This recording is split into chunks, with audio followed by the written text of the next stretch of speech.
Hey friends, welcome back to Leadership, Life, and Legacy.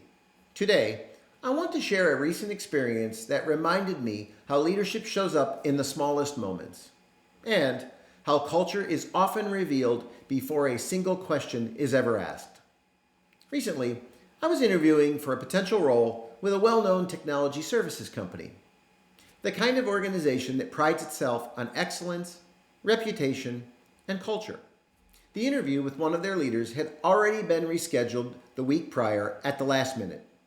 The talent acquisition coordinator shared the person conducting the interview had an important meeting come up at the last minute and needed to push the meeting out a week. I get it. These things happen. Schedules shift. But the way the email was worded left me to wonder, was I being told that our meeting was less important than the other meeting? That was the message I was hearing, even if it wasn't the message she intended to send. Fast forward to the rescheduled interview. It was set for 45 minutes. The interviewer arrived 17 minutes late. He offered a quick apology, then launched into a string of justifications for him being late, saying, "I don't know why they scheduled these interviews for 2 p.m. Eastern on a Thursday. They know we have deal reviews at 1 p.m. and they always run over." He closed with, "Anyhow, you know how it goes." I think my response caught him off guard. I didn't say, "No worries." I didn't say, "I understand," because frankly, I didn't. But also, I wanted to stay true to myself. The way I was being treated wasn't okay. In that moment, I felt marginalized and to some extent disrespected. That's a lesson I learned long before my career in technology, and I learned it from the baseball field as a professional baseball umpire. When a game participant treats you in a manner that is inconsistent with how you want to be treated, don't brush it off. You don't smile and say, "It's fine."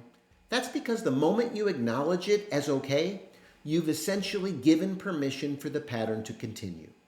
Instead, I let the silence speak, not out of frustration, but out of clarity. That moment wasn't about confrontation. It was about reflection. Sometimes silence is the most honest response we can give. Silence can be a powerful response, a signal. It says, "I heard your words, but I also heard your priorities." And sometimes the most honest response isn't what we say, it's what we choose not to say. Let me be clear. I wasn't trying to be difficult or arrogant. I was simply being honest. Respect isn't a courtesy, it's a signal. And while I appreciated the apology, the explanations felt more like a defense than accountability. Here's the thing. Interviews aren't just about whether you fit into the culture of a company. They're also about whether the company fits into yours. Are they aligned with your values? Do they honor time, presence, and people? That moment told me a lot. Not just about the individual, but about what might be normalized in the culture. Leadership is built in the margins, in how we handle being late, in whether we own it or explain it away, in how we treat someone who hasn't even joined us yet. This is also a reminder to us that sometimes the message we intend to send isn't the message others receive. When communication breaks down, even unintentionally, it can erode trust before it's ever been built. Here's my invitation to leaders.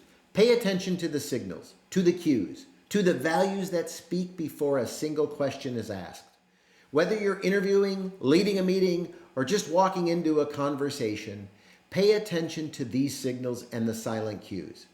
Especially be mindful of the values you're transmitting, even without realizing it.